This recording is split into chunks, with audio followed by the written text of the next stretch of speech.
নমস্কার, spiritual bulletin চ্যানেলের সকল শ্রোতা ও দর্শককে জানাই সাদর সুস্বাগতম। আজ এক অসাধারণ যোগী সন্ন্যাসী মহারাজের কথা আলোচনা করব। হাসপাতালে ভর্তি এক অতি প্রবীণ সন্ন্যাসী, অবস্থা গুরুতর। রামকৃষ্ণ সংঘের বাকি সন্ন্যাসীরা তাকে দেখতে এসেছেন। সকলে অবাক হয়ে দেখেন চ্যানেল করা অবস্থায় ৯৭ বছরের বৃদ্ধ সন্ন্যাসী শটান সোজা হয়ে বসে বই পড়ছেন।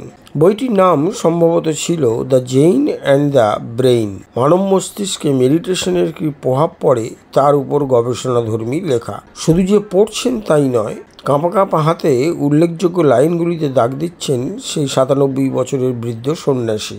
অসুস্থতা, জ্বর, সেপ্টিসেমিয়া, মৃত্যুশয্যায় শায়িত, অসম্ভব শারীরিক কষ্ট, মন পঠন পাঠনে কিন্তু নিয়োজিত। This is the mind of a yogi. ৩ দিন বাদে ২৫শে এপ্রিল তিনি নশ্বর দেহ ত্যাগ করেন। রামকৃষ্ণ ভাবধারায় তিনি সেকেন্ড বিবেকানন্দ নামে পরিচিত। তিনি হলেন রামকৃষ্ণ সংঘের ত্রয়োদশ অধ্যক্ষ পরম পূজনীয় স্বামী রঙ্গনাথানন্দজি। আশা করি আজকের আলোচনা সত্যিই আপনাদের খুব ভালো লেগেছে।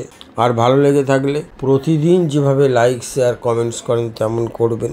আর যারা এখনও আমাদের এই চ্যানেলটি সাবস্ক্রাইব করেননি তারা অবশ্যই চ্যানেলটি সাবস্ক্রাইব করে আমাদের পাশে থাকবেন। সকলে খুব ভালো থাকুন, আনন্দে থাকুন। নমস্কার, ধন্যবাদ।